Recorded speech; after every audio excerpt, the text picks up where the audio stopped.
management organizations, helping people consider climate change risks and ways to adapt. And I'm fortunate enough to work with tribes across our part of the country in the Midwest and Northeast.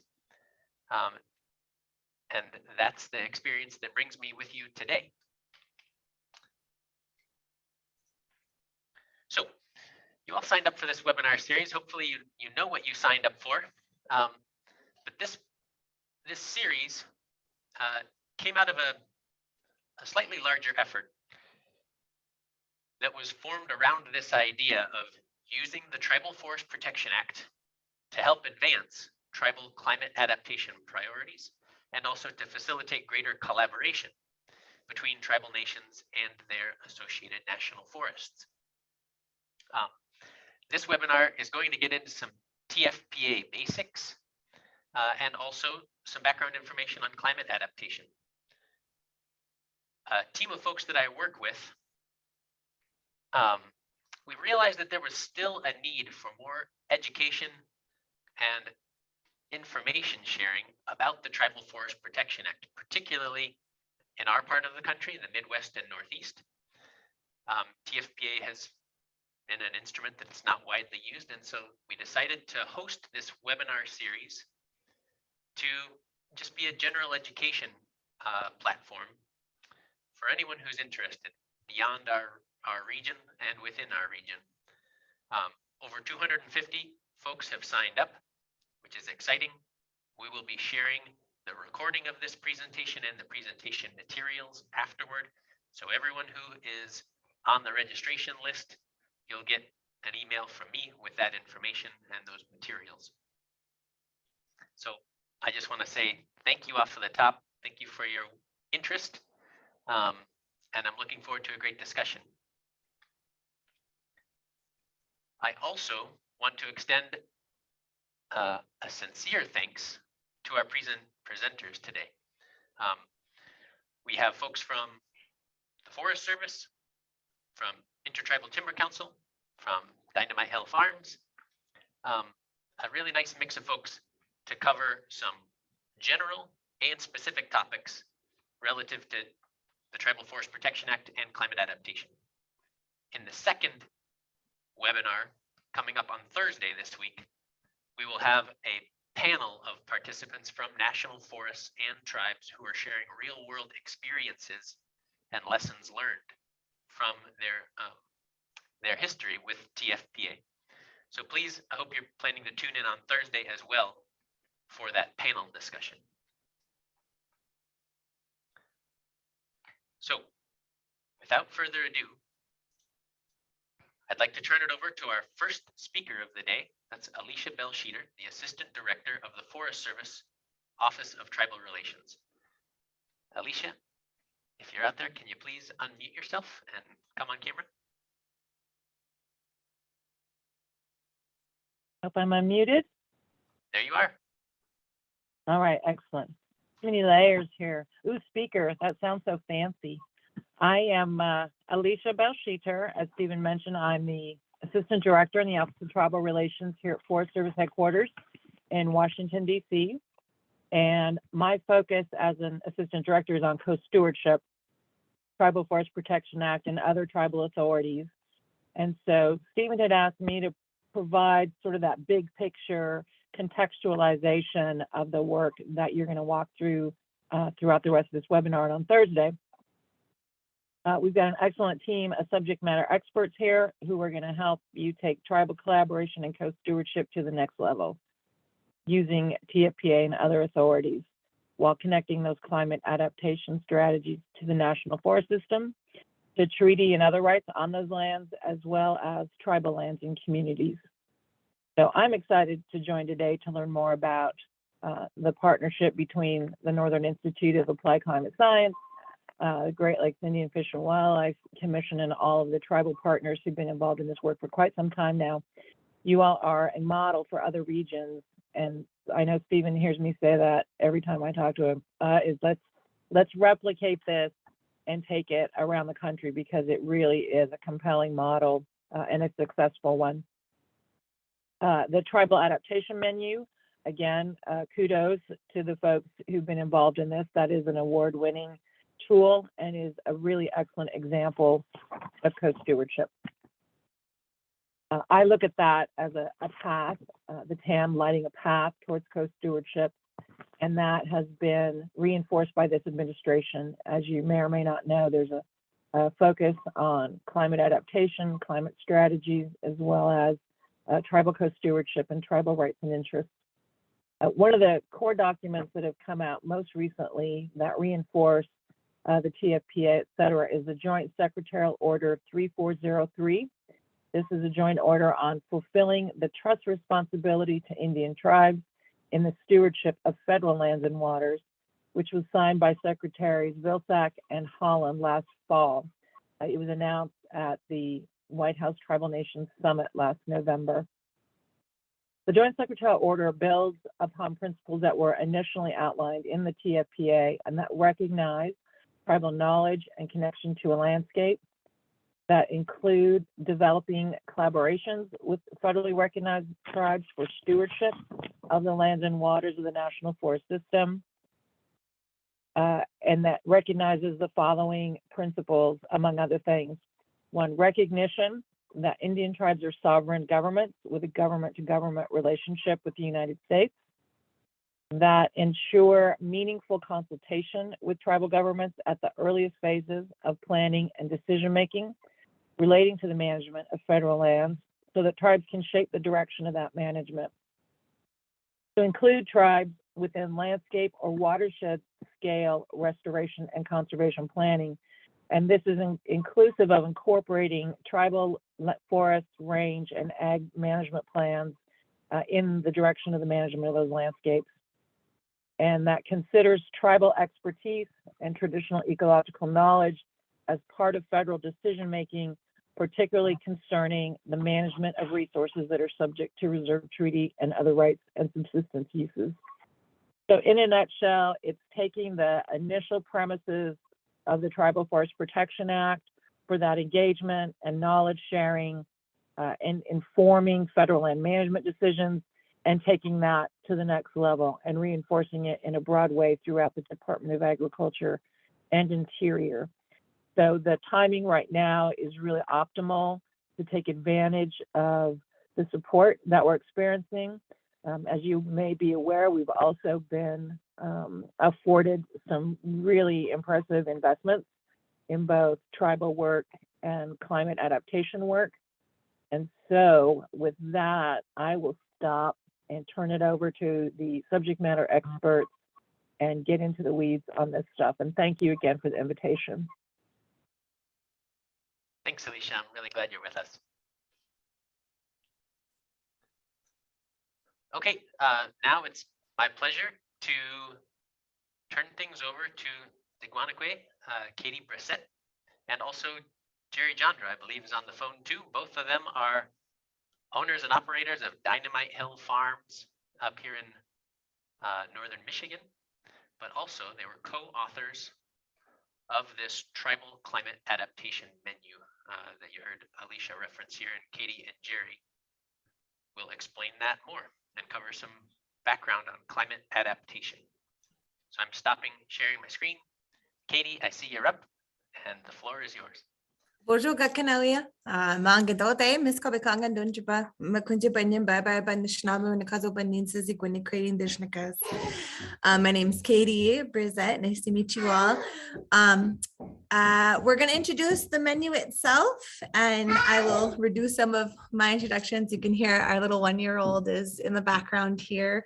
I'm going to let Jerry introduce himself while I get our screen shared, and we'll get ready to visit with you all. Buju Gakina, Gitiga Bajun and Jinaka, Zashi Shak and Dudam, Wikwedong and Dojabano, Jibwe and Shnabanini and Dao. My name is Jerry Jandro. I appreciate this opportunity to share with everyone here today. I'm currently out in Minnesota right now. It's the wild rice season, and we've been pretty busy already. And I'm sorry if I look a little haggard, but yeah. Pretty tired out here, but yeah, we're really excited to share this with everyone. And I'm glad I was able to be on here. So I'll let Katie take it from here. Miigwech. Well, so one of the first questions that is specifically asked that I think a lot of us are kind of bringing forward is, again, like we talked about the Baginjaga Danish Nabishutwa, and we'll go a little more into the adaptation menu itself. But there was a major question that was being asked at this point in time, and it was, you know, how is climate change affecting tribes specifically? And one of the conversations that we, as a group with the Dibaginjagadik, with the menu itself, we really wanted folks to understand the fact that tribes themselves are so dependent on our non-human relations to meet these spiritual, ceremonial, medicinal, substance, and economic needs. And there's a very holistic understanding to that, that tribes have kind of, even through a lot of the disruptions throughout our communities, have maintained. And why it is that our perspectives are needed in this process. And Jerry makes a great point. This idea of our identity, like our entire existence, who we are as a people, is what's being threatened in this process. And so it's really difficult when these decisions are being made. It's hard to truly understand what's going on outside of this worldview, outside of this perspective. A lot of our community members, even though we've had a lot of disruptions in our communities made,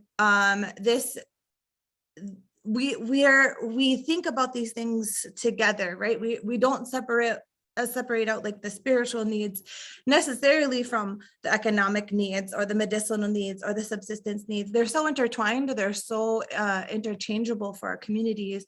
And it's really interesting because our communities have, even with all these disruptions, continued this thought process through, you know, over a millennia, to be honest. And so we really have deeply thought this through for so many years. And we have, I mean, entire departments that have been dedicated to this question of climate change as a whole. One of the points that we like to point out when we're giving some of these presentations and having these conversations is climate change as a whole. Like our communities have already gone through massive shifts, climate shifts, ecosystem shifts, multiple times at this point in time within these last couple hundred years. If you think about the onset of settler colonialism and how many different communities have had to upend and change, whether it's huge moves, right? Communities who've been dispossessed and moved into completely different regions of the country, ecosystems that have been fundamentally completely destroyed in some cases, right? Or completely reconfigured due to the economic pressures within the country itself. And so it's a huge question that when climate change is being brought up, it's often not considered maybe, or considered lastly in a lot of people's minds. And here we are with all these spaces where we've got experts in the field, to be honest, folks who've already gone through this and survived a lot of these changes. And so the effects on tribes and why we need to consider the effects on tribes is just absolutely so important. And Jerry, feel free to jump in whenever. I don't know if you guys hear our little dude here. Here we go. So, some other considerations as we're continuing to have this discussion as to like why tribes themselves, the important considerations that people need to really understand. Oh, excuse me. Gotta scoot back here. There we go. I think my baby's touching my button. Sorry, y'all. This idea that very culturally important beings are shifting locations, their seasonality, or are disappearing due to climate change. So that's something to understand as we're discussing climate changes themselves. another point we tend to bring up is this idea of like tribal homelands and reservations, all these treaty ceded territories, they're fixed in place. That's not a result of our choice necessarily, but a lot of communities are unable, you can't, the point we like to make is that, you know, as Ojibwe peoples, I can't be Ojibwe anywhere else. And so. Hey, mom, Thank I you. can jump in if you want to Yes, please. hang on for a second. So yeah, we do like to make that point that our reservations are permanent. And so as these shifts are happening around the country, our people don't have the ability to pick up our reservation and migrate with those other beings. So if you're making decisions about climate change today, especially those with trust responsibilities with the federal government, it's really important to bring the tribes into these conversations right now so that we have a say in the future of our people and our culture and our livelihoods. It's going to be, well, here's a prime real situation at the moment. So I'm over in Minnesota right now for the wild rice season, and yeah, it's a tough year again this year. Last year we had issues with drought, which made accessing wild rice, which is an aquatic grass, very difficult. And then this spring this year, Minnesota got a lot of rain, and the seed beds were disturbed, and so the rice came back really patchy, which makes it very difficult for our people to interact with wild rice, which is a very important food for our people. So that's just one of those examples that's happening right now, right today.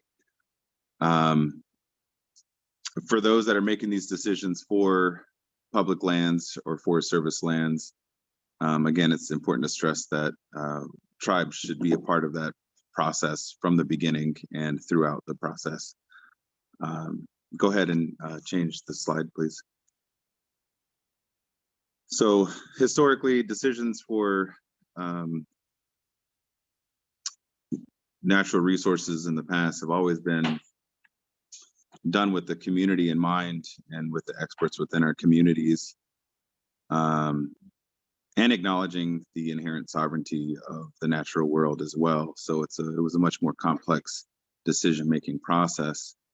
Nowadays, management decision is made by quote unquote professionals, and there's not as much community input.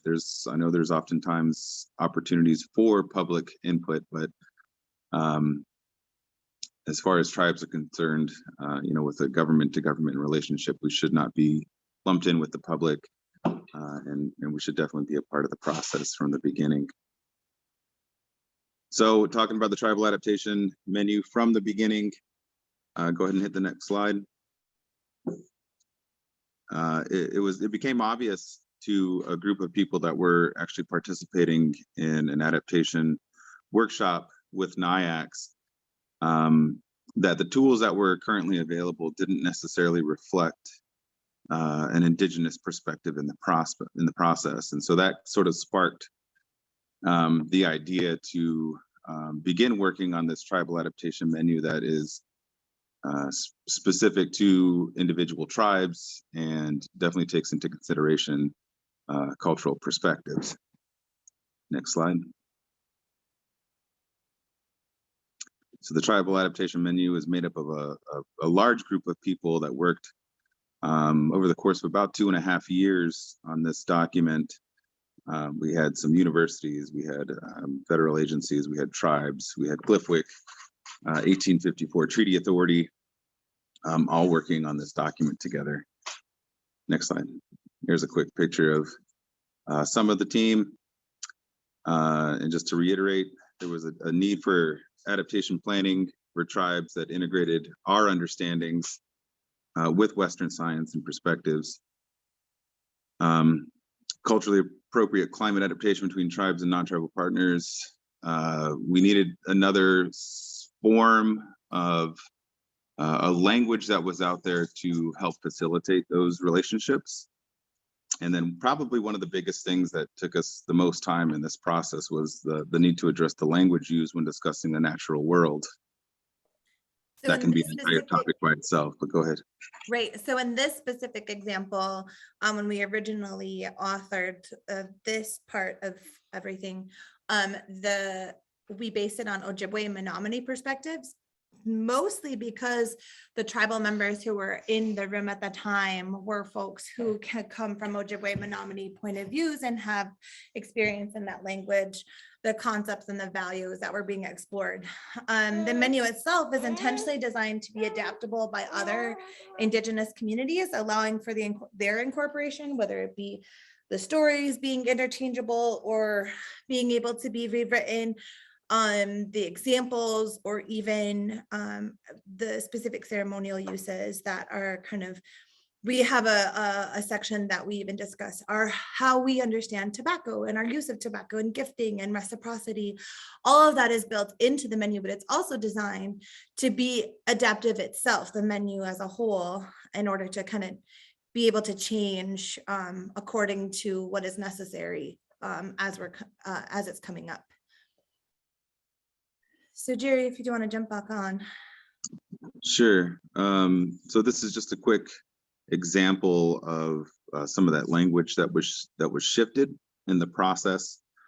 So from the NIAC's forest adaptation menu, the strategy was prevent the introduction and establishment of invasive plant species and remove existing invasive species.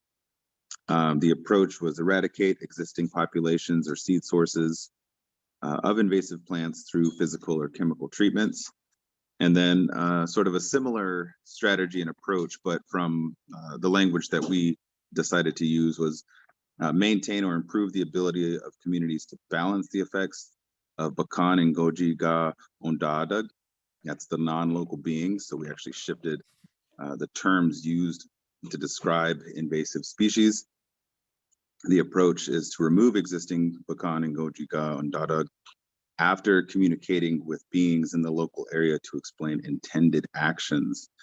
And so we're actually recognizing, as I mentioned before, the inherent sovereignty of the other beings that exist in this space with us. And that language is something that was really important to us. So you can go ahead and change it. So this is the first version of the menu. As Katie had mentioned, based on Ojibwe and Menominee perspectives, languages, and concepts. It was intentionally designed to be adaptable by other Indigenous communities, allowing for the incorporation of their language, knowledge, and perspectives. So when this menu was created, it was primarily designed for the use of Indigenous communities. But we also recognized that we have a lot of non-tribal partners within. I think the little boy is taking control here. We also have a lot of non-tribal partners. And so we felt it was important to help those non-tribal entities work better with tribal communities and to help them understand sort of cultural norms and to offer a more respectful way to interact with tribes. We've had a lot of people approach us about different ways to use this tribal adaptation menu, not just with natural resources, but we've had people from the health and well-being of communities as well, just like health questions. It's a pretty versatile menu. And again, the last point there, we really wanted to help bridge the communication barriers for federal agencies that have a trust responsibility to incorporate Indigenous perspectives and approaches to climate adaptation in a culturally appropriate manner. And another point is the idea that Western perspectives of control and dominance is real specifically used, especially when we're talking about the natural world. Instead of waiting, the examples we have is like, instead of waiting for systems to naturally establish themselves, people assume a lot of authority and choose who they believe should be there. And so developing these documents were a way for us to kind of blend that Western perspective of view that maybe isn't taught consistently in the Western worldview and the Western academia. And so this was another way for us to kind of help provide that information.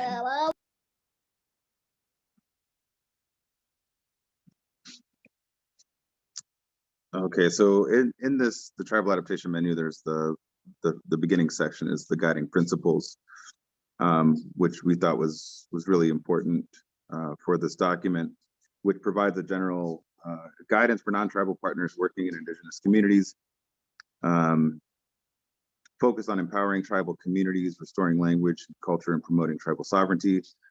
Gives the rationale behind the language used throughout the document. And so I just saw a question that popped up there for a second. I don't know if we're going to address those right now, but really this document is designed for tribal communities or for organizations that are going to be working with tribal communities. And so the point of this is to actually center tribal nations in the process. We feel it's really important. Again, we've made that point several times that tribes should definitely be integral in all these decisions that are being made now. And I'm sorry to say, but I've got a little puppy chewing on my leg right now. Go ahead and switch the slide, please. All right, so here's a couple examples of the strategies within the document, once you get into the meat of the document. And we always encourage people in any of their projects to utilize strategies 1 through 3. Strategy 1 is consider cultural practices and seek spiritual guidance. Strategy 2 is learn through careful and respectful observation, which is key Kinawabe. That's kind of what Katie was alluding to earlier, where sometimes we're not the expert in this situation, and sometimes we just need to take a step back and observe and see what's actually happening to make the best decision moving forward. Strategy 3 is support tribal engagement in the environment. So as Ojibwe people, part of our responsibilities, going back to some of our really old stories, is it's our responsibility to care for the things that take care of us, and that's actually in the title of this menu itself. And how do you do that? Well, in order for us to realize those responsibilities to this place, we really need to be out there again. And so we strongly encourage the participation of tribal people through exercising treaty rights, revitalizing traditional economies and traditional foods, because all of those actions, if done in a good way, will help maintain the health of these systems around us. All right, so since the TAM came out, there's been a lot of interest in this menu. We've had several workshops. There's been a lot of tribes around the Northeast that have been using this this guide to help them with their projects within their homes. And also recently, not listed on there, we had some folks from the Southwest that are interested in building their own tribal adaptation menu down in New Mexico. So that will expand as well. So we've had 6 workshops since January 2019. There was a big gap in between because of COVID, but there's definitely a lot of interest in utilizing this document to help people with their climate adaptation planning.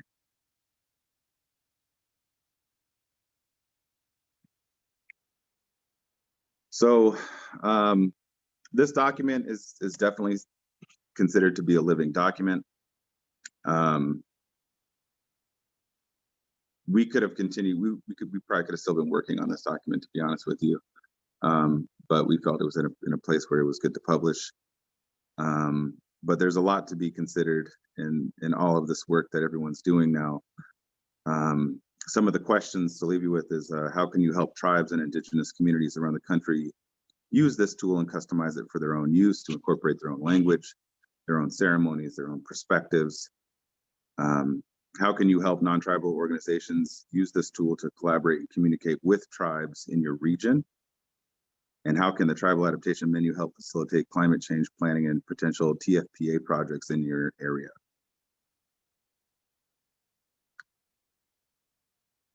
I don't know if there's anything else you wanted to add, Katie. No, I think, we already fixed this one up. I think just one of the things that we are regularly trying to remind people as we are bringing this project forward is this idea of centering the tribe itself and using the menu is just a tool.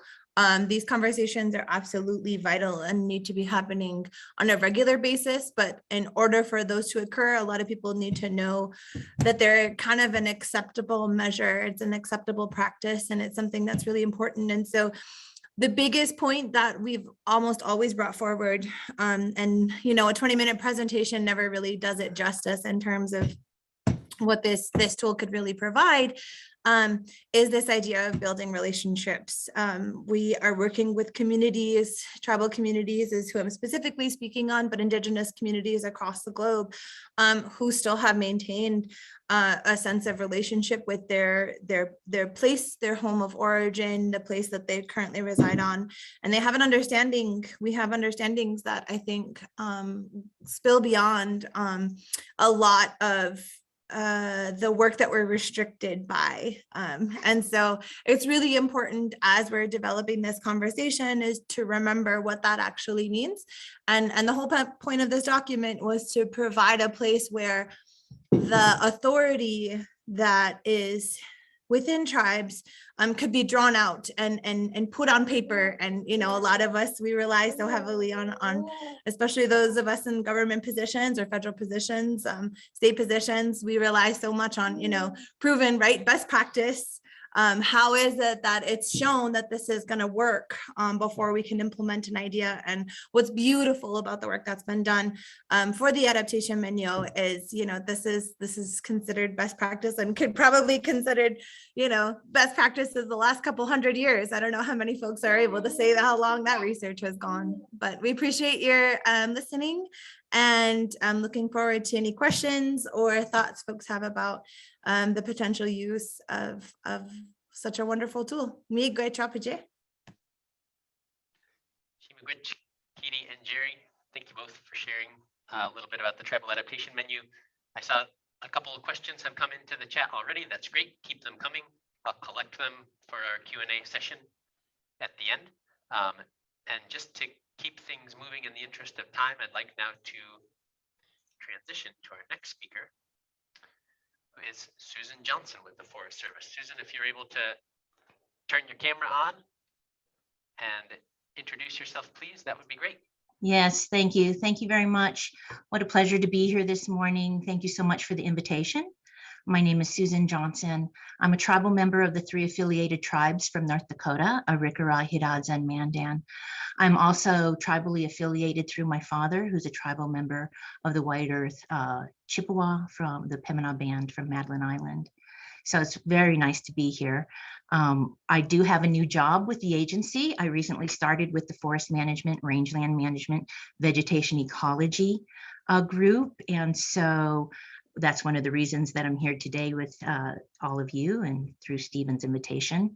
The purpose of this new job in the Washington office is to amplify and reach out and grow and dramatically increase opportunities with tribes around veg management, all kinds of integration for how the tribes would like to see some of the traditional lands managed. And so that is really my sole purpose. So I'm very happy to be here today with my colleagues from the Forest Service, Glenn, who we'll see later, Alicia, and then another colleague from ITC, Jim. So if we could go ahead and get started, thank you. The purpose for this slide, as I wanted to show, is orienting all of us. And the purpose here is that I wanted to showcase the fact that as we move along in the maps that I'm going to share with you, this is land acknowledgement. Every corner, every ecosystem, every part of this landscape of these lands that we call North America are inhabited by multiple tribes, sometimes by one tribe, but they have had and are in relationship with multiple tribes. And so as we move through, I just want to orient us to the fact that tribal nations, tribal territories have long existed on these landscapes in relationship with the land, the creepy crawlies, the four-legged, the winged, all of the fish, the birds, all of that. Stephen, we could go to the next one. I always like this slide because I think it's very dramatic and accurate. The drama of the indigenous peoples losing our landscapes and our access to our land, to our relationships, to our food sovereignty, to our sacred sites, to all of that was dramatic. And I think this is a very good visual that helps us capture this very short timeline when all of that transferred out of sort of our stewardship, Native people's stewardship, into other hands that are now managing. And in some cases, we're still managing some landscapes that are very vastly smaller than what we had originally claimed as our territories. Stephen? We could go to the next slide, please. Yep. And then here's my final map. I like maps to orient us. Federal lands, right? And you can see that the beige polygons are now trust lands. Treaty, not always treaty lands, not always adjudicated lands, certainly not traditional lands. They're maybe in some cases an aspect of traditional lands. So that's where we're working from now with regards to the Tribal Forest Protection Act. But also I'm sharing this so you can see the shared boundaries, the adjacency that there is to federal lands that are traditional lands. And I'm sharing this to get us oriented that TFPA is a tool. There's lots of tools, but this is a vast question. And I really appreciate the previous presentation that I love the language.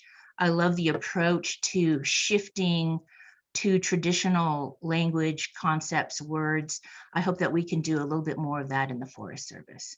So this is my piece of the presentation. I'd like to introduce the next speaker. Thank you, Stephen. I believe, Stephen, is this Jim?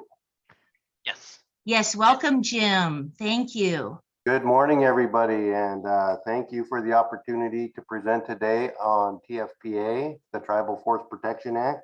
And thank you, Katie and Jerry, for your presentation on the tribal menu for adaptation planning. And I really think that tribes are now playing an increasing important role in solving the challenges of both forest health and climate adaptation across large landscapes. So I think that, you know, the presentation that we just seen is very applicable. And I think there's a lot of opportunity that tribes will play not only in treating lands through the authority of TFPA, but in maybe managing for recovery of some of those damaged landscapes that we're seeing as a result of fire. Again, you know, thank you. Because of the terrible destructive fires in 2002 and 2003 in most of Southern California, the Intertribal Timber Council supported the passage of the Tribal Forest Protection Act, PL 108-278, in recognition that the United States has a fiduciary trust responsibility to protect tribal lands, resources, and rights.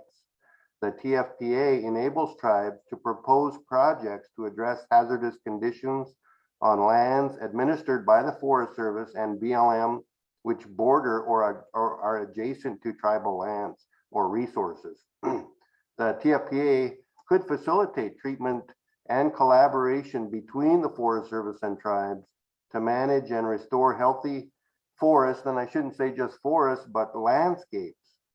You know, much of the land was and still remain historic and accustomed use by indigenous peoples today. Under the TFPA, the Secretaries of Ag and Interior are authorized to enter into agreements or contracts pursuant to the tribal proposals to address hazardous conditions on Forest Service or BLM administered lands that border on or are adjacent to tribal trust lands or resources. There's tons of information, and I think we're going to see a couple of slides that provide a list of available resources in relation or in regards to TFPA. Go ahead and go to the next slide, please. Again, you know, in the summer of 2003, 18 Indian reservations were invaded by wildfire from adjacent federal lands. 11 of the fires occurred in Southern California, burning over 30,000 acres, killing 10 people and consuming 130 homes. 2 reservations were entirely burned to the ground. And I think that this story is one that we're continuing to see every year. You know, each year is more destructive than the previous year. And I think that there's very little argument that climate change, you know, has something to do with that. To help reduce the threat of future tragedies, the Tribal Forest Protection Act of 2004 sets up a process allowing Indian tribes to propose hazardous fuels reduction operations and other forest health projects on Forest Service and BLM lands adjacent to their own lands. The TFPA provides the authorization to submit proposals. Unfortunately, the legislation did not allocate funding for those proposals. In the recent bill, the bipartisan infrastructure law finally allocates funding to this authorization, and hopefully we can better utilize this act moving forward. Go ahead, Stephen. We should all understand that the impacts to tribal communities and other underserved minority communities are significant. I say that because of the close connection of the tribes to their lands. These impacts are generational. And I think that, you know, Katie and Jerry touched a little bit on that earlier. We are seeing these impacts unfold across the West. After the mega fires are put out and the firefighters go home, the local people are left to try to put these pieces back together. It's not only the fire, but the mud and the flooding that occurs after the fires are out. The loss of cultural resources and access to sacred places, foods, medicines are devastating to tribal communities and will last for decades. Go ahead, Stephen.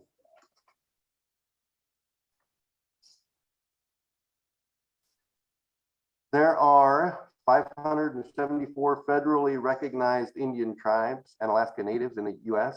Each are unique, distinct, with different cultures, traditions, values, and languages. Approximately 56 million acres of lands are held in trust by the federal government for Indian tribes. Hundreds of millions of acres of lands that have been ceded, that tribes still hold deep ties and interest. There's about 2,700 miles of common boundary between Indian nations and the Forest Service. And I think that around 6,000 miles held in common between tribes and the Bureau of Land Management. So there's lots of opportunity to find common interests. In many cases, tribes and federal neighbors have been partners for a long time. You know, we have been working together with success in fire suppression efforts, engaged in cultural resource surveys and monitoring, engaged in forest plan revision efforts in some areas. And we have done some reforestation on adjacent Forest Service lands. The work we do on the ground together provides the opportunity to get to know people and to build the trust needed to continue forward. Trust and continued communication are needed to tackle challenges that present themselves, you know, today. I encourage you, if you don't already, get to know your tribal neighbor to better understand their respective issues, challenges, and priorities. And I think that there's a great opportunity now to try and to incorporate, you know, some of that vast knowledge that Katie and Jerry spoke to earlier. So with that, I'll pass it on to Glenn. Thank you, Jim. Stephen, since you have the slides up, do you mind just continuing on? Would that work? I'm happy to do that, but first you have to introduce yourself. Sure, absolutely. Well, good morning, everyone. I'm Glenn Van Zandt with the in the Washington office with the Forest Management, Range Management, and Veg Ecology staff, and work closely with Susan now. We're really glad to have her in her new role to help kind of supercharge our efforts with TFPA and co-stewardship work. So yeah, just wanted to add some things to around TFPA, the act itself and proposal here, and play off a little bit off of what Jim just presented. So thank you, Jim. If we could go to the next slide, Stephen, that'd be great. Thank you. So indeed, the Tribal Forest Protection Act of 2004, it does, have several emphases, which we've kind of discussed here in the other presentations, but it does emphasize the government to government relationship, the sovereign relationship between tribes and the federal government. It does, as Jim said, really have a flavor of a landscape approach in the protection of trust lands and resources and communities.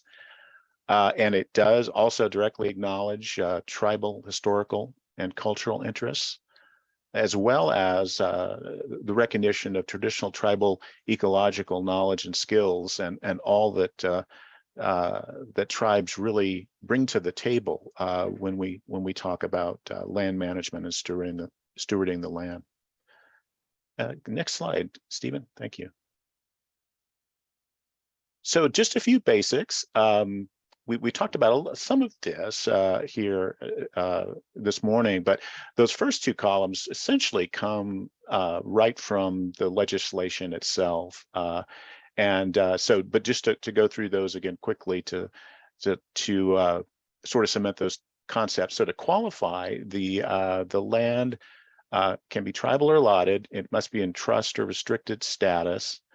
Has to be forested or have grass, brush, or other similar vegetative cover, or it could formerly have had that cover, may not have it now, but is capable of restoration.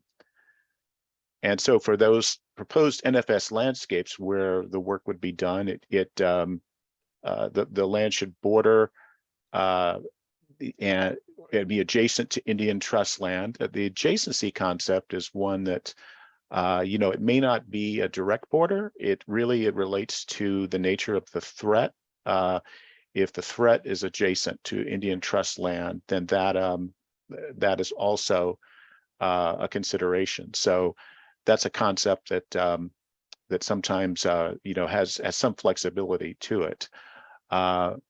It also should pose a threat to the Indian forest, rangeland, or tribal community, and it should need restoration.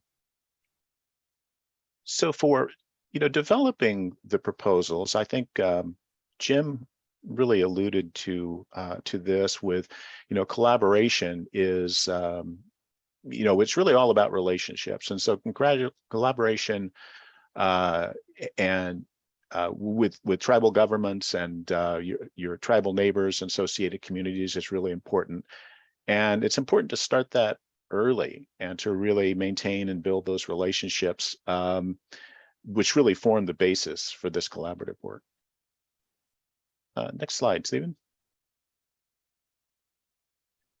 And so just a little bit about, this seminar is similar to others that have been done in the past, certainly with the climate change focus added in here as well. But I did want to call out and directly acknowledge our longstanding partnership with ITC and Jim and others. I think I saw Laura Alvarez there with ITC on the webinar this morning. So hello to Laura.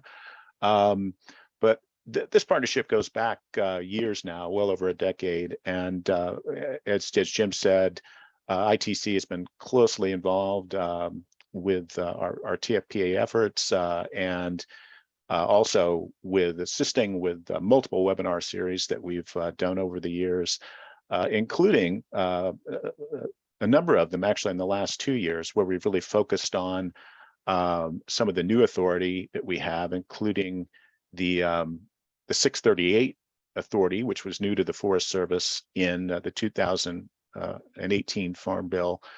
And I think Tori will talk a little bit more about that particular instrument, and how you actually, from the proposal stage to the actual implementing instrument. We'll get into that here in just a bit.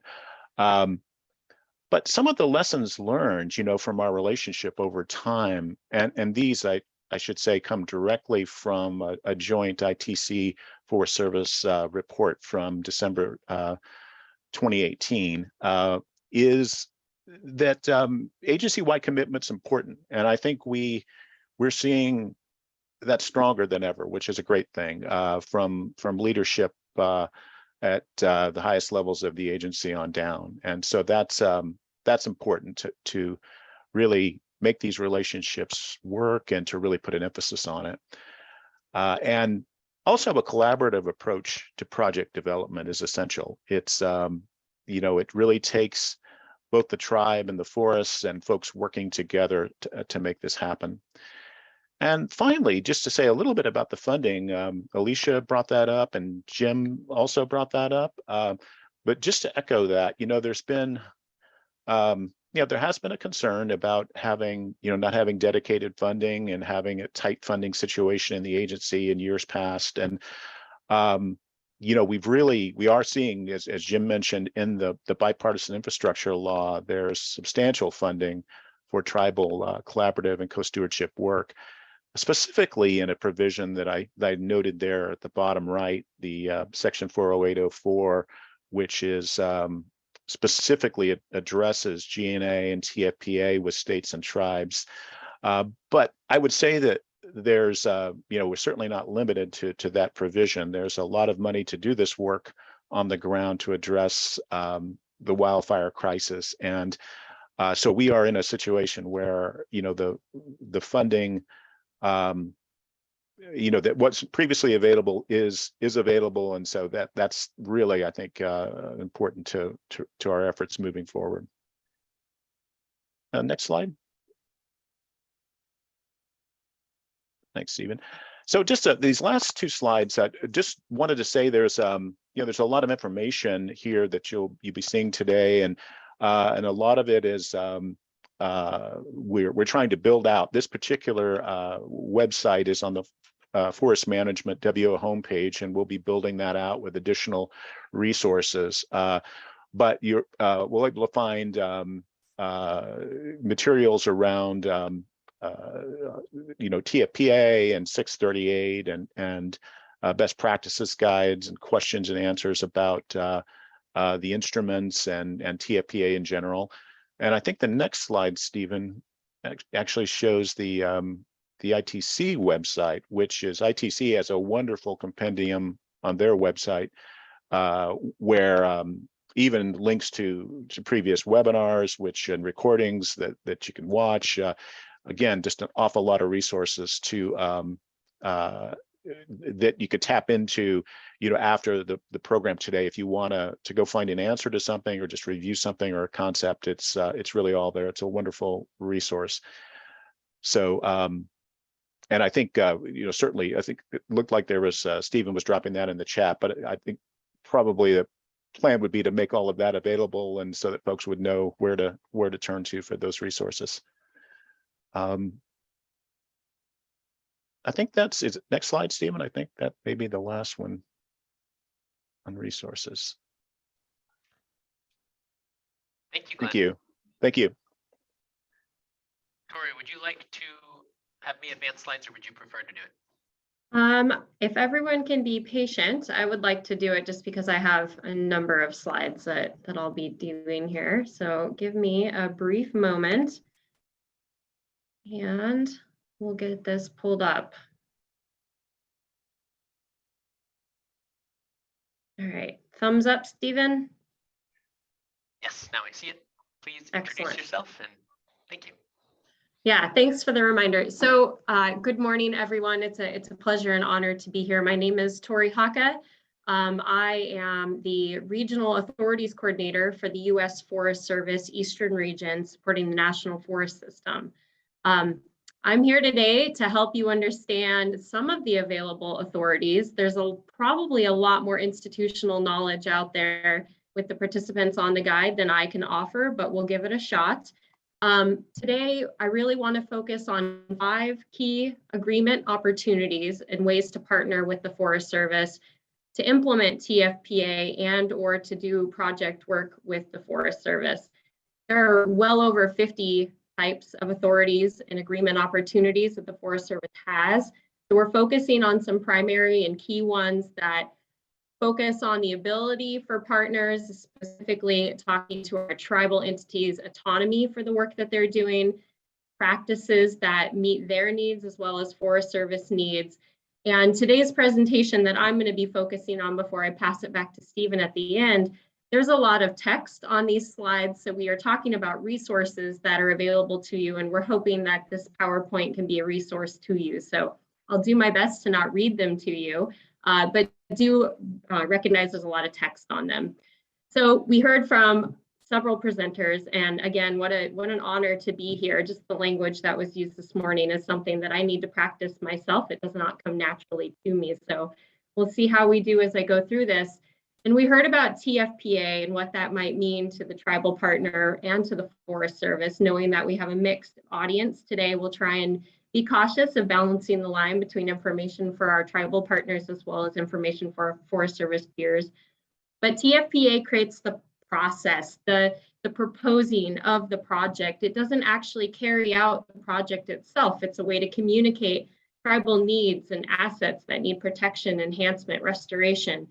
And so we need to have things that implement the TFPA projects, and that's what we will talk about today. Not all of the tools between the 5 that I will share require TFPA, though all of them can implement TFPA approved projects.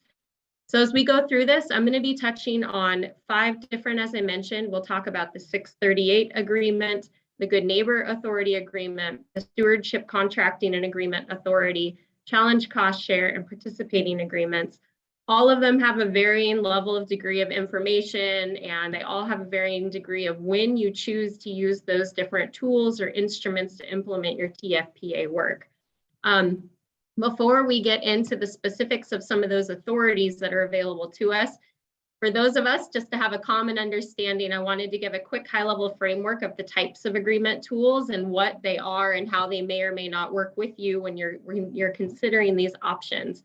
Before I speak too much further, you want to reach out to your local national forest first and foremost, whether it's a grants and agreement specialist to help you navigate the tools that are available to you, a local peer partnership coordinator, tribal liaison specialist. All of those folks at the Forest Service level are there to help you and assist you make the right decision at the right time, help you pick the best tool to meet your needs as well as the Forest Service's needs. So the master agreement is one of our biggest and broadest opportunities with the agreement templates. These are non-obligating, non-funded documents. They really lay out the collaborative spirit of the partnership. They really lay out the general framework, some of the legalities behind the agreements, and they're meant to be used when you're going to be partnering with the tribe for more than one opportunity. For example, perhaps you want to hire positions. As long as it's all under the same condition and framework, you could hire positions under separate supplemental project agreements, the SPAs, the SPAs. Pick your acronym of the day. Some of you hear it in different ways than others. But the supplemental project agreements are what are tiered to our master agreements. And the supplemental project agreements are the ones that are actually executing, implementing, obligating funds to our partners and cooperators. They talk about the specifics of the project. They lay out the scope of work of the projects. And when we see timeframes, I will bring up timeframes, the length and terms of these agreements. When we're talking about the master and supplemental setup, the supplemental is only as long as the master. So if you have a 10-year master agreement, the supplemental project agreement is only as good as when that master agreement was signed. If you sign a supplemental project in year 5 of a master agreement, you only get 5 years to implement it. The supplemental project agreement does not carry its own time frame the way that a standalone agreement does. And the standalone agreement is the one on the furthest right of your screen. And it's really this combination agreement. It's meant to be an umbrella that has specificity to it. It's meant to be when you're only really focused on one type of activity, or you only want a certain time period and you're going to pretty much be done with that partnership. There's different times when you choose supplementals and standalones versus others, but really the standalone agreements are unique because they carry that full agreement time frame, whereas we just talked about the difference with the masters and the supplementals. So now that we've kind of laid out each of the authorities that I'll dive into follow a very similar tenor and template structure. We'll start with the 638 agreement. As I mentioned, I'm not going to read everything to you, but the premise behind the 638 agreement is to be used only with an authorized TFPA project. And because there's that tie and requirement to TFPA with 638, it's really meant to implement the priority work that is approved under that TFPA that's proposed by the tribe on National Forest System lands. TFPA and 638 agreements are meant to address the restoration needs of the tribe and the TFPA, mitigate threats to trust lands and tribal lands and/or your surrounding communities. And it's also meant to include tribe-specific issues. What's unique about 638 is the autonomy that it gives the tribe to work and partner with the Forest Service. It's not meant to be Forest Service capacity that's enhanced. It's meant to address and allow the tribe to address the resources at risk for their lands and their needs under their TFPA projects. There's different time lengths of all of these agreements. A 638 agreement is typically 5 years in length. There's a lot of flexibility built into the 638 agreement.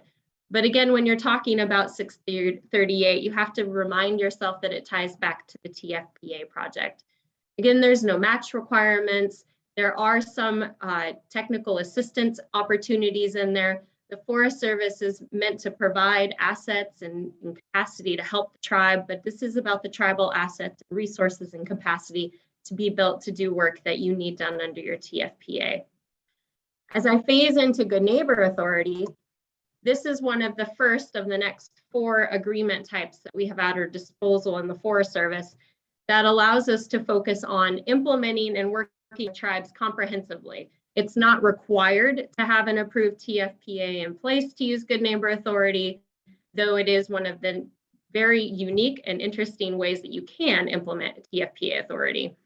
Good Neighbor Authority is a really beautiful way to foster collaborative approaches and leverage partner capacity and resources to enhance Forest Service needs.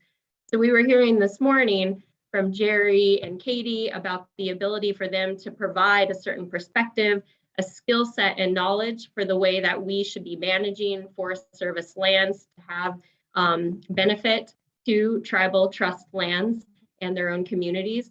Good Neighbor Authority, in the spirit of the collaboration, the partner brings that capacity and that resource skill set to help the Forest Service capacity. Another unique thing is it is one of our longer term agreements. There are 2 long-term agreement types and authorities that I'm going to talk about, and Good Neighbor is one of them with a 10-year agreement length. Good Neighbor Authority, unlike 638, which was focused on implementing your TFPA, Good Neighbor Authority is focused on restoration services. This is the language directly from the 2014 Farm Bill, which gave the Forest Service permanent authorization from Congress to use this authority. It is not precluded to only tribal cooperators. It's also available to state cooperators and county cooperators. The work that we do under Good Neighbor Authority must do one of the 3 bullet points that you see, but it's that 3rd bullet point at the bottom that is the most broad in general about Good Neighbor Authority. As long as we're performing an activity that facilitates, enhance, or moves activities that restore, improve forest and rangeland watershed conditions, or enhance wildlife, fish, and habitat. And you're going to see similar themes between Good Neighbor Authority and Stewardship, Contracting, and Agreement Authority, but this is a nice broad umbrella that gives us the ability to work with tribal operators, state or county cooperators to do those types of work.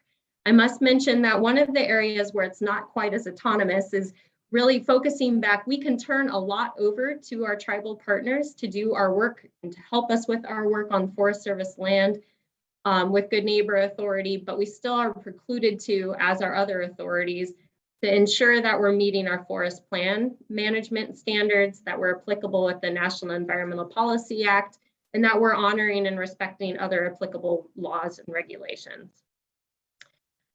So I talked about another long-term agreement. The stewardship agreement is a little bit more of a complex one, mostly because it gives you different opportunities that Good Neighbor Authority and some of the other agreement types don't offer.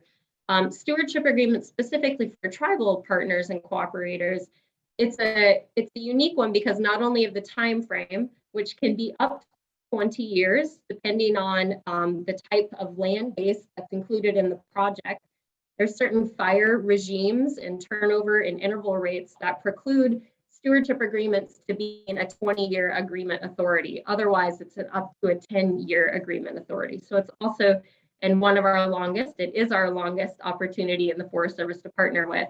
But what's unique about the stewardship agreement, specifically in the Northeast and Midwest, where we have a lot of timbered lands, is it gives the partner the opportunity to remove federal timber to generate a revenue or a receipt that can be used to help pay for and offset project costs for restoration work. The stewardship agreements and the authority that comes with this really allows us to do a trade of goods for services with our partners that leverages the ability for us to capitalize on timber product removal. That's not something for the entire country, but it is an opportunity that we can capitalize on in much of the Midwest and Northeastern areas. Stewardship agreements, much like Good Neighbor Authority agreements, have a set of conditions in our congressional authorities and the law that binds us to it. Again, in 2014, we got permanent authorization of the Stewardship Agreement Authority, and there are 7 land management goals outlined in the law. And so when you're working, if you're a tribal partner listening today, if you're working with the Forest Service and you're considering stewardship agreements, these are the 7 criteria that you could or would have to meet in order to use the template itself. As you can see, it's a long list. Really what I'm going to focus on are some of the words that say restore and maintain water quality, soil productivity, enhancement of wildlife and fish habitat, removal of vegetation to promote healthy forested stands, restoration and maintenance, and control of noxious and exotic weeds. So you can see we're using some of that Western language, but it is a congressional law, and now I'm at least mindful of the words that I'm reading to you. So thank you to Katie and Jerry again for that. But in order to use this authority, it has to meet one of these 7 land management goals, and I'm going to quickly talk about the different templates. So I already talked to you a little bit about the master supplemental project agreement and standalone opportunities. What you're seeing on your screen with stewardship agreements is that ability to have the timber removal included.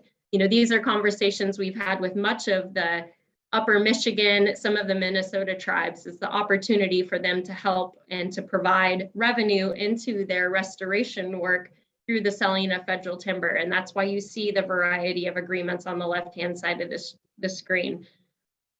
There are requirements for mutual interest and mutual benefit for the Stewardship Agreement Authority and the next 2 authorities that I'm going to talk about, but it really is a broad tool that we use with multiple partners, not just our tribal partners, but it is one of the most flexible when we didn't have funding provided to us to implement TFPA.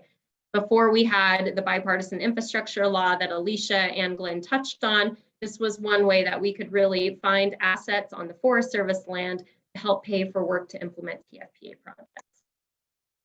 So as I phase into the last 2, the challenge cost share agreement and eventually the participating agreement, these are brought up because they're a little bit more simpler, they're streamlined, but they also offer opportunities for the Forest Service and our tribal partners to implement different types of work. You know, 638 was focused on those trust lands and the tribe-specific issues and needs or at-risk conditions. Good Neighbor Authority and Stewardship are very restoration and land management centric. Challenge cost share and participating can be as well, but they provide a unique lens. They allow and enable the Forest Service to plan, develop, and implement projects with partners. Specifically, challenge cost share allows for things like NEPA-focused projects. Perhaps the tribe would like to perform some sort of biological assessment for the Forest Service or provide a step in the NEPA process for the Forest Service in order for us to get our work done quicker to meet tribal needs. This would be a tool that focuses a little bit less, or could focus a little bit less on that specific restoration work out on the landscape and step back and work a little bit more cooperatively in the planning and implementing of the project. The challenge cost share agreements, much like the stewardship agreement, require that mutual interest and mutual benefit between the partner and the Forest Service. They are 5 years in length, so we're starting to shrink our timeframes a little bit. 638 was up to 5 years. Good Neighbor and Stewardship were 10 to 20 years. Challenge, cost share, and participating are bringing us back down to 5 years to partner with our tribal partners or with our cooperators. Like the stewardship agreement, there are cash contributions by the Forest Service and or in-kind contributions that the partner can provide into these agreements. And as I mentioned, it's really focused on enhancing the Forest Service's ability to plan and implement, but it's focused on things that are different. As you can see on your screen, some of the activities include habitat restoration, but it can also be things like campground enhancement, conference development, training and workforce, things like that, that kind of broaden the scope of the challenge cost share compared to Good Neighbor and Stewardship. And as I phase into the last one, the participating agreement, again, this is not one that has any specific tribal autonomy to it. It is simply an implementation opportunity for your TFPA projects or to simply partner with the Forest Service. I know that some of the local Upper Michigan tribal resources and partners, you're focusing on participating in agreements and challenge cost shares because that's the type of work you're interested in doing. So whatever meets your needs is what tool we need to be picking. The participating agreement, again, it's more about performing work that yields non-monetary mutual benefit together. It focuses on training, interpretive work, job enhancement and skill set development. This is something where if we wanted to train between the Forest Service and the tribal cooperator, this would be a tool that we would pick. It allows for us to focus on that cooperative performance and mutually benefit. It's not specific to our tribal partners, but you're definitely a willing participant and able to participate. The participating agreement, much like the others, they have congressional authorities and a list that comes from their enabling legislation, pollution abatement, cooperative manpower and job training, development of publication, and forestry protection. So things that we are like the unique opportunity we heard earlier with the climate change adaptation menu that was developed. This is one of those types of agreements with the National Forest System that would really allow us to enhance our opportunity to communicate about environmental education, history, Forest Service materials, and things like that. So I touched a little bit on each of them. I would like to offer that when we get into the Q&A session, there's a lot of grants and agreement specialists that have joined us from both the Eastern region as well as the Washington office. If I am unable to answer any specific questions, I do know that they'll be there to help and support us. I do also, before I turn it to Stephen, want to mention one more thing.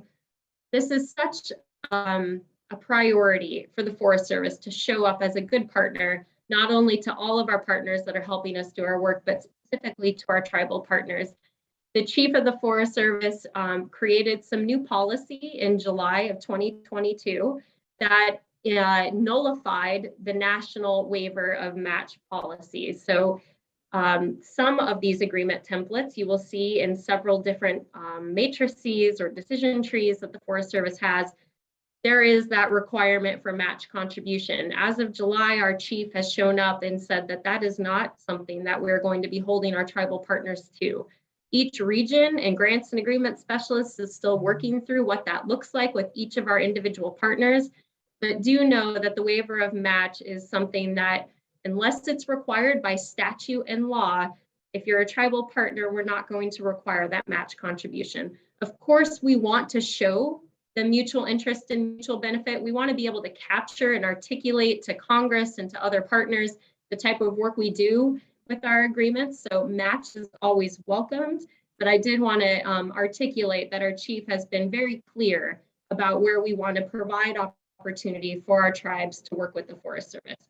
So with that, Stephen, I am done with my section and I can turn it to you for the summary. Do you want me to hold your slides or would you like to start sharing again? You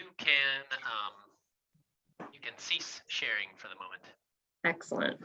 Thank you very much, Tori. That was excellent. Okay, folks, so we ran you through a bunch of kind of the funnel of information, right? From broad intent of the agency, broad considerations for indigenous perspectives with respect to climate adaptation, and then getting narrower and narrower with more specifics about the TFPA and then specific grants and agreements and instruments to carry forward a TFPA project. We have about 40 minutes left in the program here for Q&A. I've already collected several great questions from the chat. I'd like to start by firing those at our speakers. So hopefully all of our speakers are still around. Please turn on your camera if you're available. And we'll run through some of these questions that are already up. And then let's use all this time. Please, everyone, don't be shy. Don't leave here sitting on a question, because I'm sure if it's nagging you, it's definitely nagging someone else in this audience. So allow me to start from the top. Richard, you asked, can we get the adaptation menu for our own use? I'm not sure if you were tracking in the chat, but yes, we can share that document, and we can also share you kind of an open, unlocked version. We're already doing this with tribes in New Mexico and also in New England and Maine.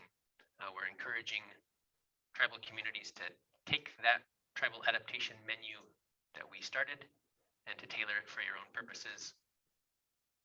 Katie, I'm not sure if you want to say anything else about that, but I know you mentioned that also in your presentation.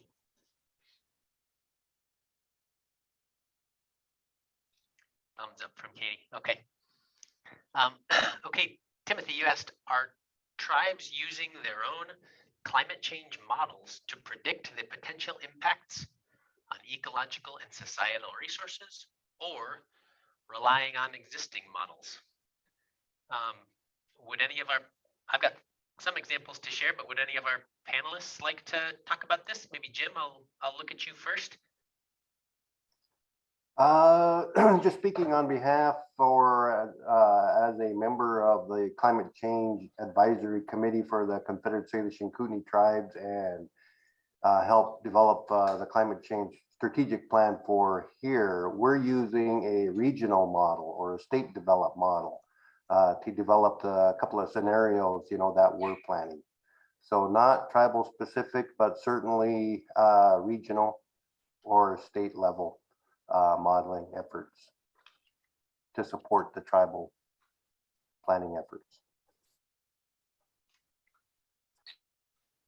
So I think a couple things might need to be kind of addressed in that question, and then like the response of it too. So there's another bigger concept, and I'm not the scientists in the room. There's plenty of y'all around who are going to share models and your experiences with it, but making a general description as do tribes have, I'm sure there are specific tribes that probably have varying reliance upon the models, upon current Western science and understandings, but another piece that should be taken into pretty serious consideration is the amount of tribal community members and either individuals, elders, or like in the region where we're from, we have the Great Lakes Indian Fish and Wildlife Commission, and Rob Krall's on here. We can throw him under the bus, another TAM team member who could talk more directly, but they serve 11 of our different communities throughout the Michigan, Wisconsin,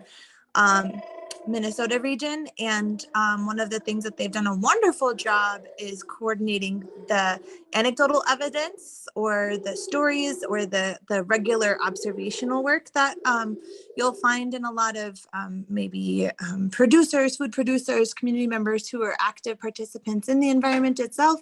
And so there may be folks, and I'm sure there's plenty of conversations about the climate models as a whole, but part of specifically what the menu is for is to help folks to understand that maybe sometimes we have to go outside of just what those models are able to provide and start understanding what some of this, what I think is currently being called traditional ecological knowledge, but knowledge that comes from the land itself. So maybe not necessarily done in a lab or with computer models, but still just as important and extremely valuable information. Absolutely, and that's a great point, Katie. I think that, you know, the modeling aspect of it is very scientific, and different tribes are using that information in different ways and incorporating local TEK, local indigenous knowledge to help support adaptation strategies. Just looking at the scientific aspect of the modeling and what the modeling is showing of what to expect, or even what we're seeing on the landscape today. Thank you, Jim. Thank you, Katie. Katie, I was also going to throw Rob Kroll under the bus. I'll ask Rob, if you're out there, please just put it in the chat, that version 1 example of the Glyphwick climate change vulnerability assessment. I think that would be interesting for Timothy to see as an example of that fusion that Katie was talking about of kind of Western science and TEK. Let's see, Susan, we had a question specifically for you. Tori asked if you could please share that land acknowledgement map source, if you wouldn't mind just popping that in the chat. I'm guessing that caught the attention of several folks. Yep, I'll do that right now. Perfect. Okay, Aubrey asked a question that might have caught some other people's attention as well about, does restricted status equal ceded territory land? Alicia, I think, had to step away momentarily, but she did respond in the chat that restricted land, or land in restricted status, is land that is owned by a tribe or individual tribal member that can only be sold or encumbered by the owner with the approval of the secretary. So restricted status is a more specific definition. Land classification, we can come back to that. Alicia, if you want to elaborate, if you're there, or if any of the other speakers would like to talk about that restricted land.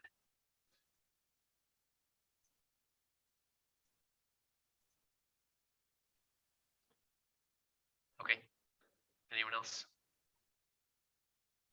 Okay, great. Richard asked, I hear a lot of mention of co-stewardship, but out in the wider Forest Service universe, we hear a lot of talk about co-management. Do you recognize a difference in those two terms? Alicia commented in the chat that Joint Secretarial Order 3403 does specifically direct co-stewardship. My understanding is that's a term that is maybe it expresses the intent of what we're trying to do. Co-management kind of raises some hackles about what's allowed under specific federal authorities, but co-stewardship gets at this idea that stewardship in a way that recognizes and upholds tribal values as well as our federal obligations for trust and treaty. Alicia, if you're out there, if you'd like to say anything else about co-stewardship versus co-management, I'll give you first dibs.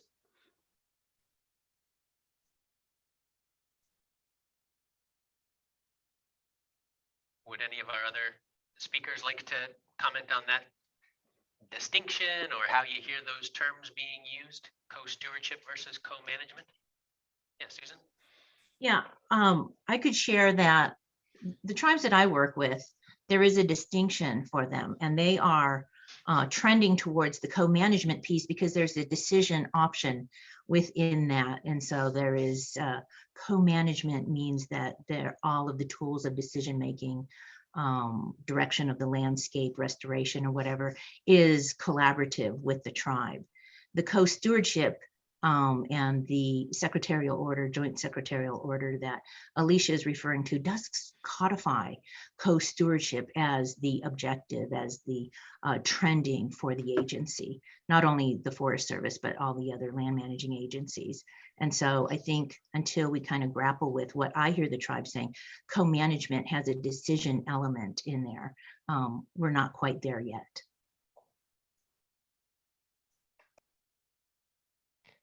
Thanks, Susan. Would anyone else care to comment, any of our speakers?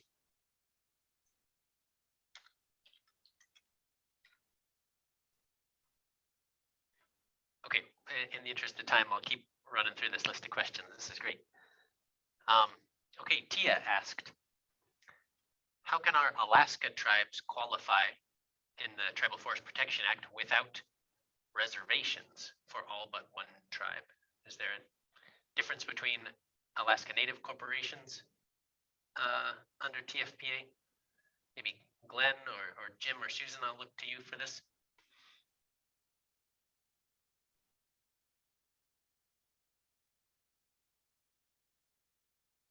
Stephen, I'll start. I wish Alicia was here because there are some nuances around around that. There's also the issue, I think, with with sort of adjacency, and so I think there's other ways that we can do collaborative work, even if it doesn't involve a TFPA agreement. But yeah, I don't know, Susan, or I guess Alicia's not back on yet, so I'll probably have to stop there before I say more than I know. Well, Alaskan Native tribes are included in the Tribal Forest Protection Act, and so are tribal corporations. Okay, so maybe that was a misunderstanding based on some slide text or something, but Tia, if you have a follow-up question, maybe I'll suggest that you start with me and then I can route it specifically to Susan or Jim or Glenn. John asked, have any tribes proposed TFPA projects to enhance habitat for culturally important wildlife species? And I will say an emphatic heck yes. There are examples here in the Lake States with the Leech Lake Band looking specifically at snowshoe hare habitat. I have seen examples out west that look specifically at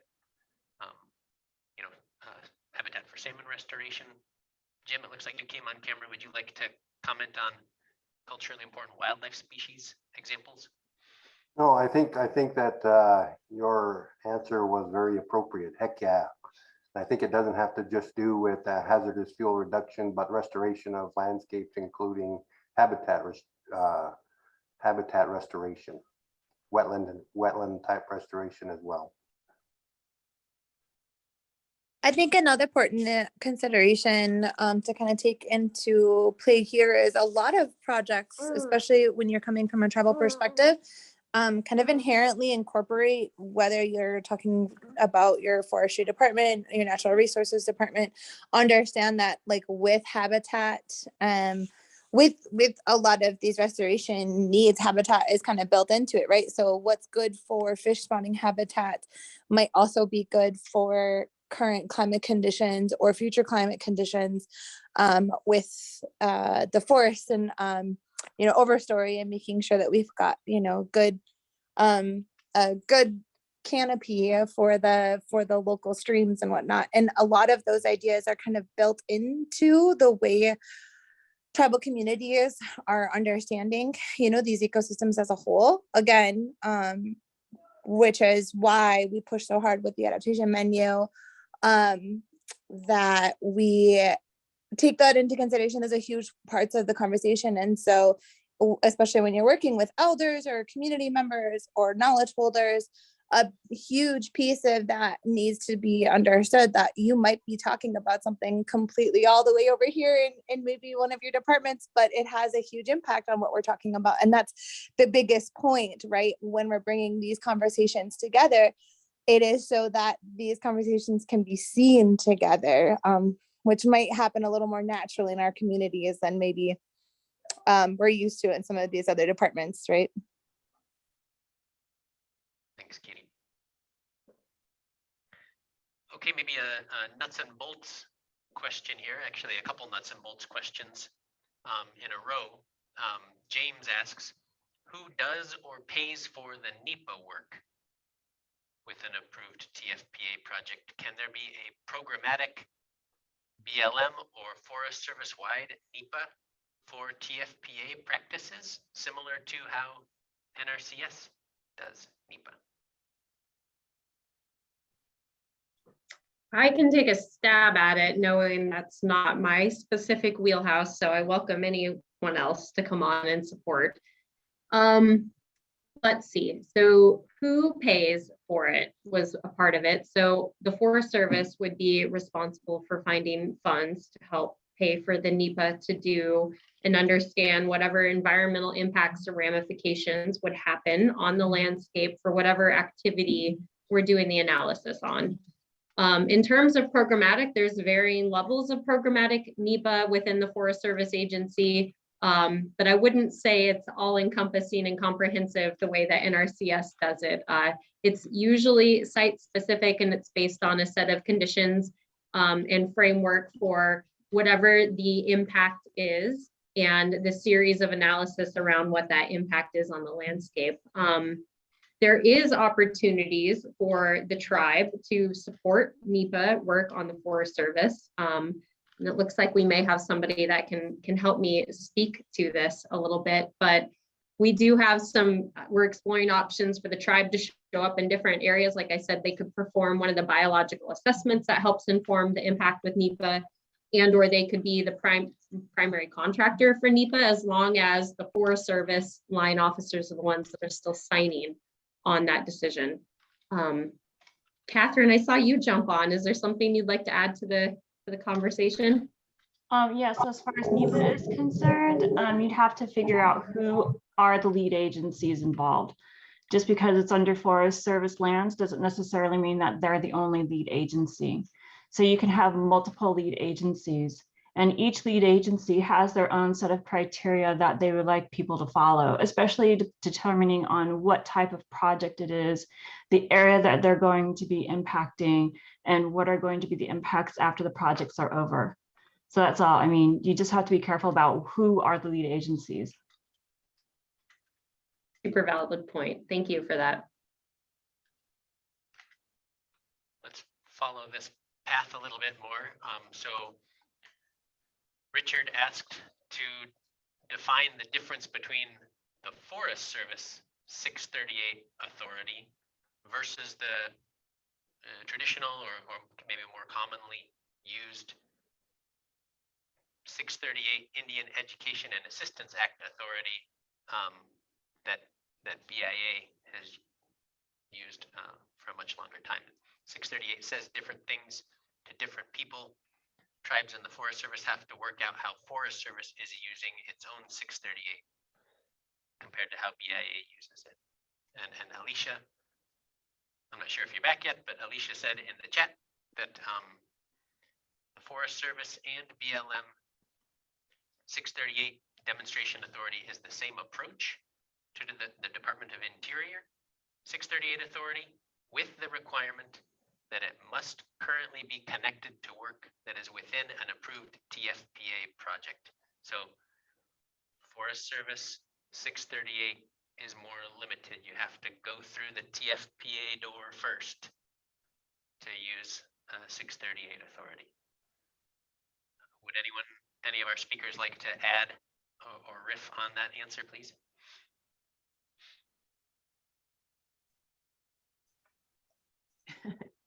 I wish Alicia was here because she really has a depth of knowledge there. And before my appointment here in the regional office, I was a regional tribal relations program manager, and using the TFPA door to get to 638 is a specialized avenue, I would say. And 638, as we know it in the general broader terms through BIA, is a delivery of funding to support this delivery of services to tribal members through the tribe. So the tribe takes over those actionable things or those services or whatever, and they're 638ing those services and those deliverables. Whereas, so it's a big broad world, right? It can be health, it can be land management, it can be range management, it can be realty. And for the Forest Service, it's very specific, and it is related to TFPA.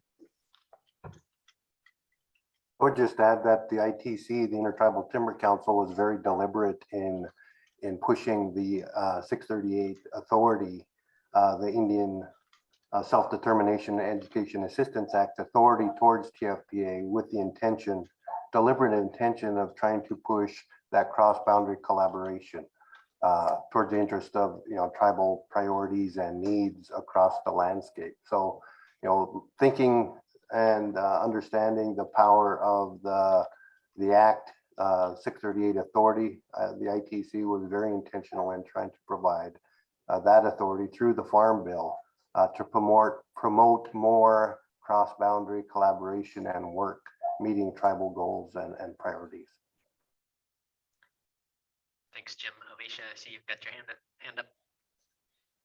Yeah, I think by the time I got back on here, Susan and Jim covered it very well. I think in addition to the cross-boundary work that Jim just referenced, there's also that intention around the self-determination portion of that, in providing more opportunity for tribes to actually engage, not on a one-off project necessarily, but a broader scope and look at a more programmatic level. So within a program, function, service, or activity within TFPA, there are opportunities to go beyond single projects and create more programmatic level agreements with tribes.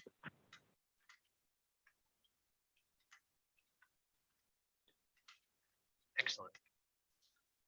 Okay, let's keep going through our list here. Maybe a question for you, Tori. Can the Good Neighbor Authority be used by other federal agencies to work with tribes?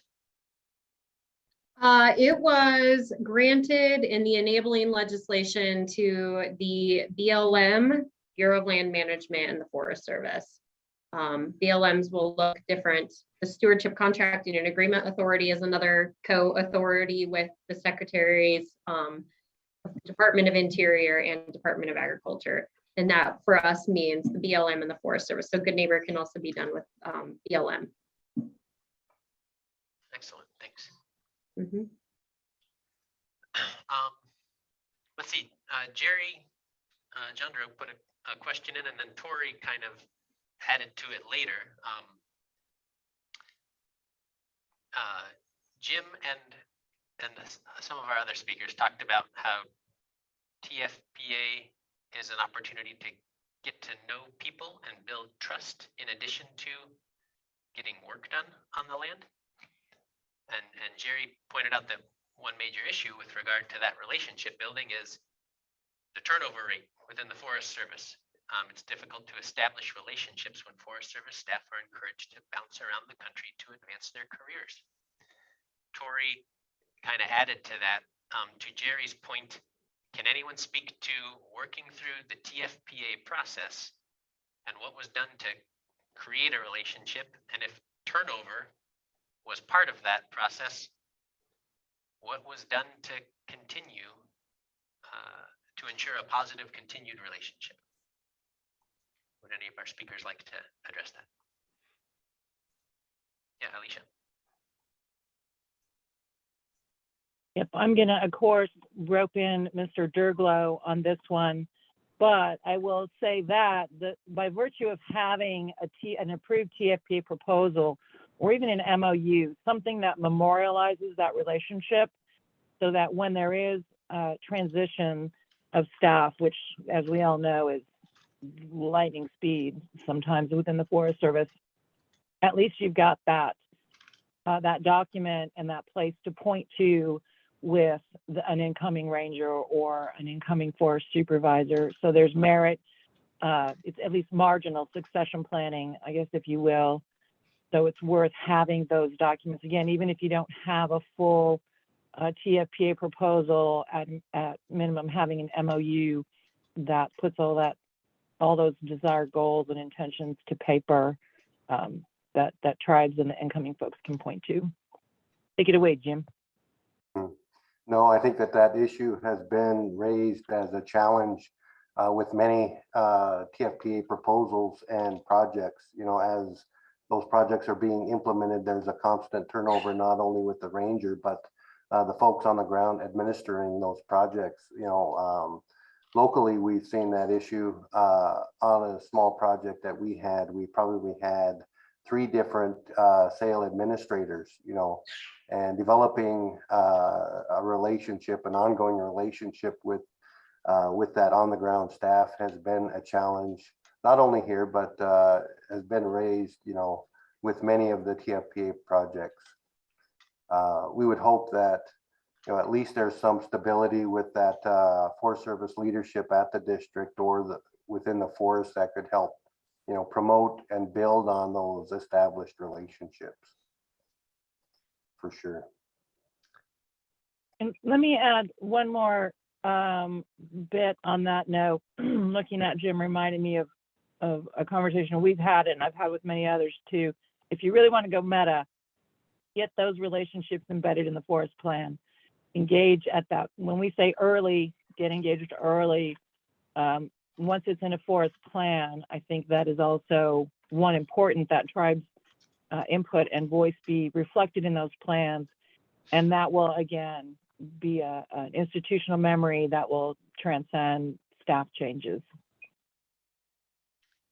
Catherine, you've got your hand up again. But my question regarding the staff changes is that just even though you have I mean, everybody who comes into a new position or they change offices, what about their own particular agenda?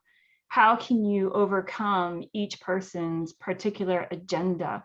Because even though the previous administrator might agree with how the Forest Service plan that had been decided with the tribe and that previous administrator would go forward, the new administrator might just have a completely different agenda and completely ignore whatever has been written. I mean, how do you overcome that?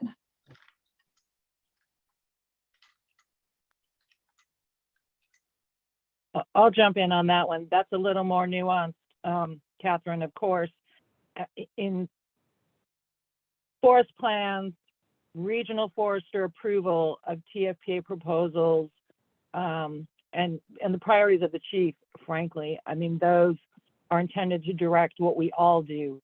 If there are discrepancies between the chief's program direction or a regional forester approved TFPA, now you're getting into the weeds that I'm sure Jerry and others who've been working in this partnership all these many years can look at with.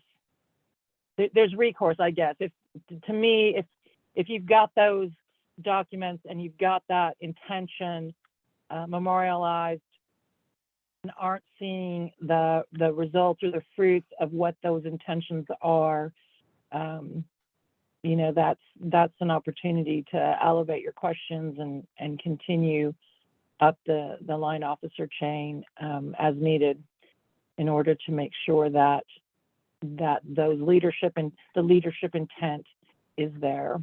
But that is going to be based as well or facilitated and ameliorated by those relationships.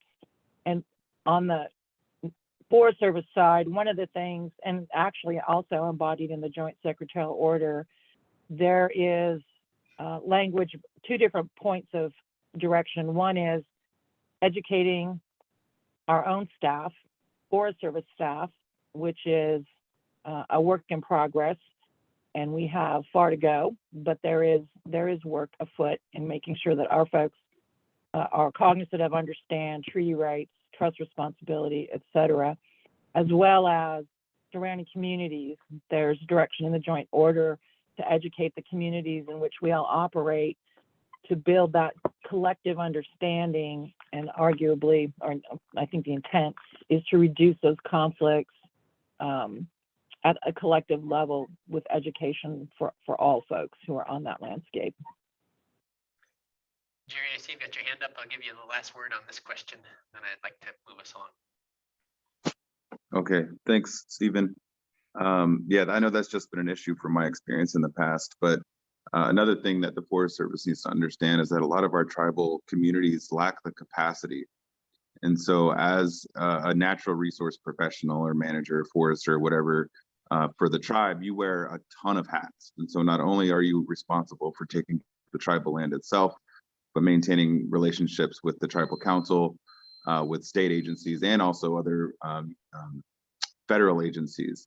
And so I think what would help the TFPA be more successful is if the Forest Service actually provided more capacity on their end to help those relationships unfold. And so building those documents, creating those documents that you had mentioned are really important. But again, the people within the tribal communities, the staff within the tribal communities are extremely spread thin.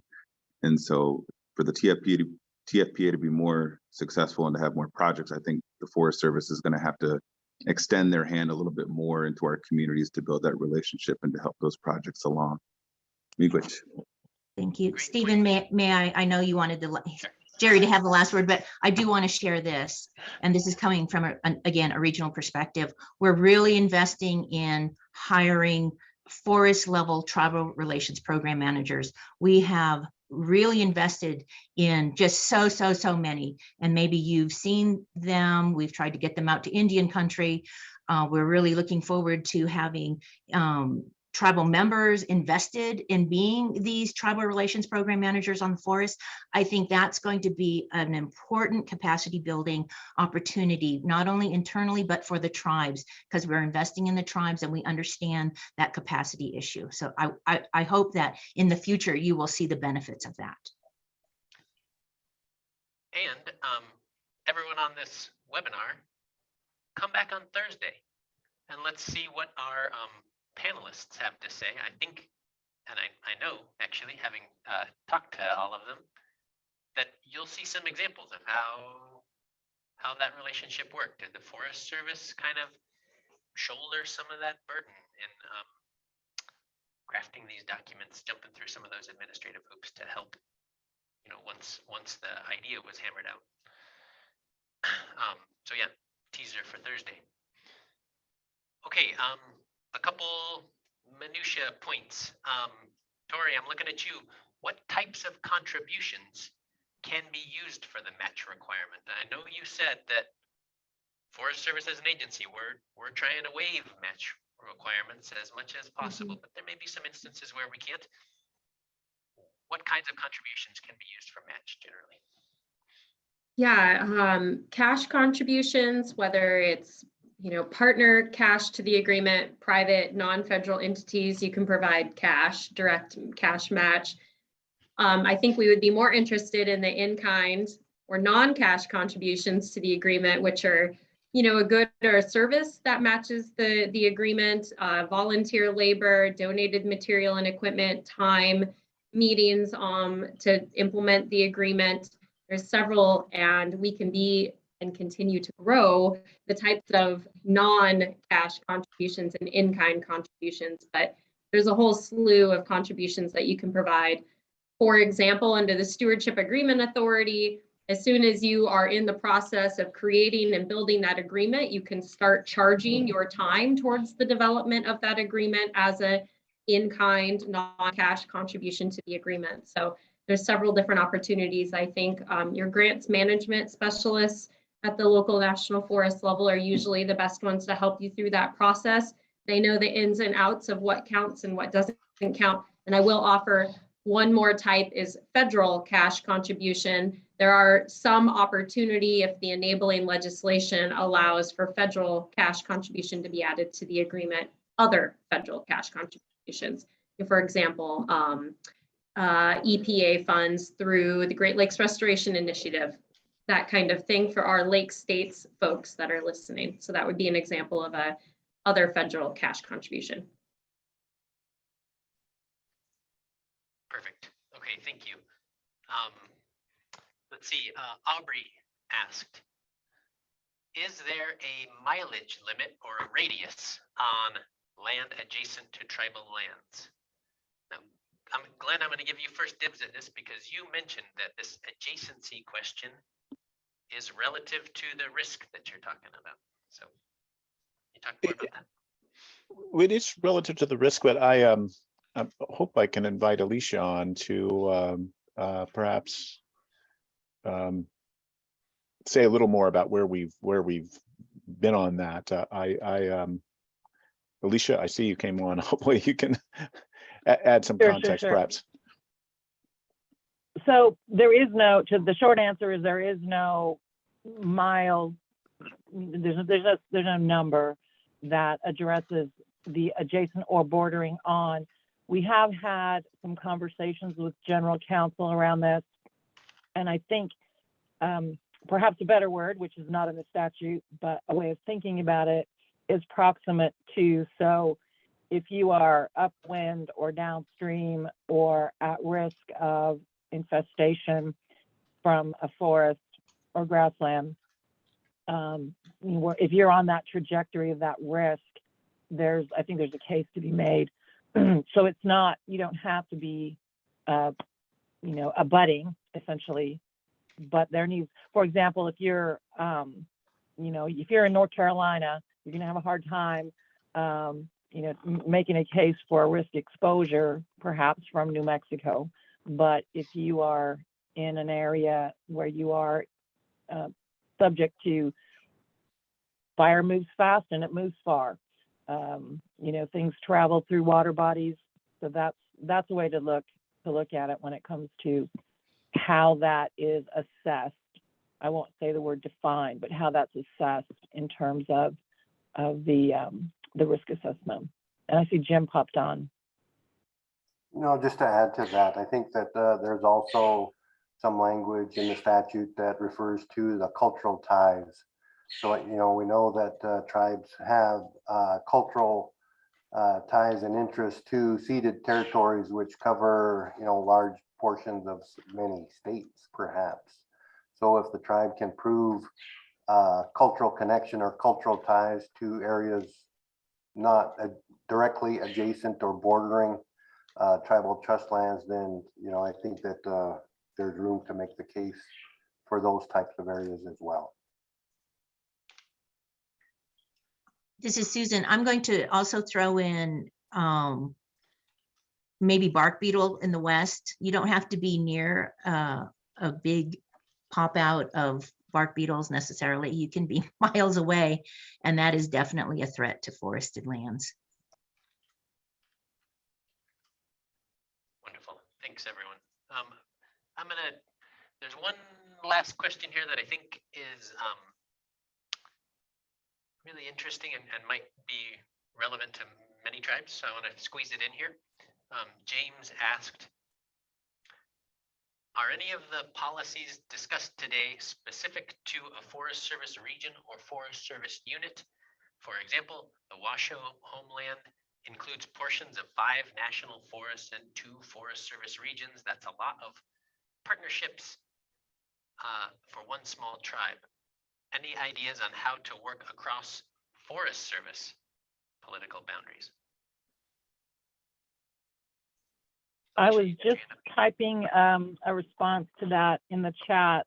I will say there are some limited number of multiple forest efforts that are underway. I think given the situation that James brings up, that my initial reaction to that is perhaps to negotiate with the region and have them convene those forest supervisors to create some efficiencies in any proposal that you might want to make, or some sort of regional MOU, which we do have regional MOUs, but that might be a more efficient way to do that, is to approach the regional office, the regional forester, to initiate that. We have used in some instances throughout the system a lead forest strategy, which I will look to Susan. I think you've deployed that in Region 2, and actually the Eastern region, Region 9, actively promoted a lead forest strategy around consultation. So there may be another pathway, but it's not super common, James, but it does occur, and I've seen various different scenarios under which that's occurred. Great. I'll ask James, maybe you can start with me if you want to follow up, and I'll help you out through Alicia or others, or you may have have those contacts already with their regional office or regional tribal relations program manager. Wow. Okay, we did it. We covered a lot of ground today. Thank you all very much. I think there are a couple of questions here that we haven't exactly gotten to, but I can probably include some responses in a follow-up email. Alicia put her contact info in the chat there. Thank you, Alicia. So a couple closeout remarks here. First of all, thank you. We really appreciate the participation and the enthusiasm. Please plan to join us on Thursday. If you signed up for this webinar, you are automatically registered for Thursday. It should be the same link. Again, that's going to be a panel discussion between 4 National Forest and tribal agency counterparts sharing their real world experiences and lessons learned as they have gone through TFPA projects. So that's also a chance to ask some of these nitty-gritty questions and to build on what we learned today. The recording of this webinar will be shared. I have all of your emails that you have registered for this webinar, so I'll be posting a link and the presentation materials for this. So expect that from me after our Thursday webinar. We do hope this can be shared and disseminated widely. Maybe I'll also talk to the ITC folks about posting this as part of their resources page as well. This is part of that challenge that Jim mentioned, right? Getting to know each other, and that's kind of starting here with some of this Q&A session. That's why we wanted to create a lot of time for back and forth and dialogue, and that will continue on Thursday. Also, I hope you all caught that there are many reasons why this is a really fortunate time, opportune time for all of us to be thinking about advancing tribal priorities and moving towards this co-stewardship model because of this alignment of funding sources and recent policy decisions in the Forest Service, the overall enthusiasm and intent of the administration. The iron is hot, and now it's time for all of us to be thinking about how we can move together effectively. Thanks again to our presenters. We really appreciate your words and your wisdom. And let's say to be continued. Okay, I hope to see you all on Thursday. Cheers. Thanks, Stephen. Bye all. Thank you. Thanks. Thank Yeah. you. Appreciate it.